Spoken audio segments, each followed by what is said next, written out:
সবুজ জঙ্গলে হাতি ঘুরে বেড়াচ্ছিল আর সেখানে বানর কচ্ছপ খেলছিল। হঠাৎ হাতিকে দেখে বলল, বানর, ওরে বাবা, এত বড় পানি নিশ্চয়ই ভয়ঙ্কর হবে, তোমরা সবাই পালাও। একদিন কচ্ছপ, হাতি, বানর, খরগোশ বাগানে খেলছিল আর হাসতে হাসতে হঠাৎ করে খরগোশটা একটা গর্তে পড়ে গেল। বানর বলল, ভয় পেও না, আমি তোমাকে তোলার চেষ্টা করছি।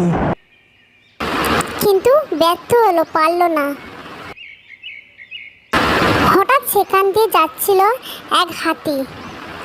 হাতি বলল, তোমাদের আমি সাহায্য করছি, তোমরা ভয় পেও না। হাতি তার লম্বা সুর বাড়িয়ে কচ্ছপকে তুলল। খরগোশটি উঠে বলল, ধন্যবাদ হাতি দাদা।